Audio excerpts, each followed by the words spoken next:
Hazreti Abu Zar aytat, Peygamberimiz mınday dedi.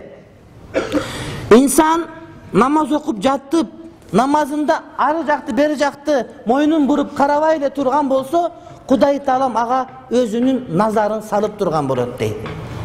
İnsan namaz okuat öyle moyunun burup aşağı ayaktı, asmandı, жерди karap jibere turgan bolsa, anda Kudayım al adamdan özünün nazarın tartıp alat deydi.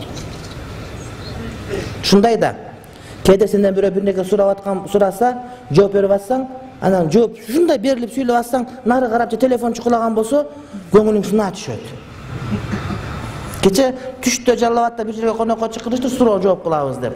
Анан бирөө сурап атып, анан кийин эле мен ага сүйлөп атсам, шундай тердеп сүйлөп атсам, анан жандагысы бирдеке шыбырып атат, мен токто, мен сага сүйлөп атам. Мен токтотуп алып анан кайра сүйлөсөм, илхам кетип калыптыр. Бүттү, мен сүйлөшө бер дедим. Ошондой болот да. İnsan namazga kirgende Kuday Taalаны көрүп турган ибадатта болуш керек. Ошол убакта жүзүн аяк бияка бурбаш керек. Эгер жүзүңү бура турган болсоң, Аллахтын назары кетти сенден.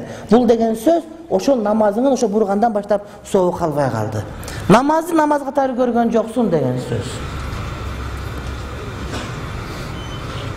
Башың аяк бияка бурбастан, аяк биякты карабастан олтур. Эшик тарса ушинтип карап кетишет кээ бир адамдар. Жок, андай болбош керек. Бирок мен бир нерсеге аябай таң бердим, мындай таң бердим, таң калып келдим, сүйүнүп келдим. Ушу биздин жамаат, мен көп жамааттарга барып сабак айтып жүрөм, эң адептүү жамаат экен. Шын айтам.